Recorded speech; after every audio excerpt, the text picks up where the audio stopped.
बिहार की कुल आबादी में ओबीसी और ईबीसी की हिस्सेदारी 63% है। सोमवार को जारी राज्य के जाति सर्वेक्षण के नतीजे में यह खुलासा हुआ। आंकड़ों के मुताबिक राज्य की कुल जनसंख्या 13.07 करोड़ से कुछ ज्यादा है। इनमें से अति पिछड़ा वर्ग 36% यानी सबसे बड़ा वर्ग है। इसके बाद अन्य पिछड़ा वर्ग 27.13% है।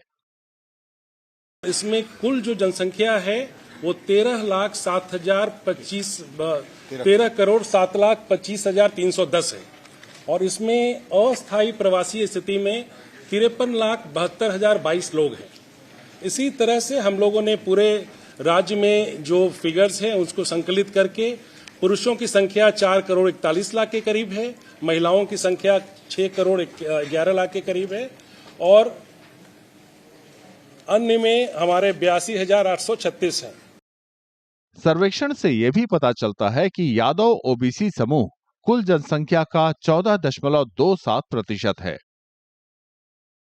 राज्य की कुल आबादी में दलितों की हिस्सेदारी 19.65% है, जिसमें अनुसूचित जनजाति के लगभग 22 लाख यानी 1.68% लोग हैं। आरक्षण नहीं पाने वाले लोगों की संख्या बिहार की आबादी में 15.52% है। आज 2 अक्टूबर है। इस ऐतिहासिक दिन में सामाजिक न्याय की धारा को एक नया बल मिला है। 85% लोग हाशिए के समूह हैं। आज के दिन ये मैं कहूं ऐतिहासिक क्षण है। बिहार मॉडल है। नीतीश कुमार ने नजीर पेश कर दिया, जो कहा वो पूरा किया। अब भाजपा बताए कि अत्यंत पिछड़ा वर्ग का वर्गीकरण राष्ट्रीय स्तर पर कब होगा। दलितों का जो सामाजिक आर्थिक हालात है उसमें बदलाव होगा कि नहीं। जाति जनगणना पूरे देश में होनी चाहिए, लेकिन क्योंकि मोदी जी और भारतीय जनता पार्टी अपने मूल में, अपने मूल सिद्धांतों में, अपने मूल विचारों में पिछड़ों, दलितों, शोषितों, वंचितों के विरोधी हैं, तो इसलिए ये जाति जनगणना से भाग रहे हैं। अगर आप समाज के अनुसूचित जाति, अनुसूचित जनजाति, पिछड़े वर्ग और अल्पसंख्यक समुदाय के साथ न्याय करना चाहते हैं तो पूरे देश में उनकी संख्या कितनी है ये जानना बहुत जरूरी है। मुख्यमंत्री नीतीश कुमार ने जातीय सर्वेक्षण करने वाले अधिकारियों की टीम की तारीफ की। अब बढ़ करके बढ़ा है ना, आज देखिए ना फिगर, उनको भी फायदा है तो बाकी सबको लाभ मिले। किस तरह का लाभ मिलेगा? अरे इसी तरह कल सबके मीटिंग में एक बात को रख देगा और उसके बाद सब लोगों का राय लेकर के और सरकार की तरफ से जो जरूरी होगा आगे कदम उठाएंगे।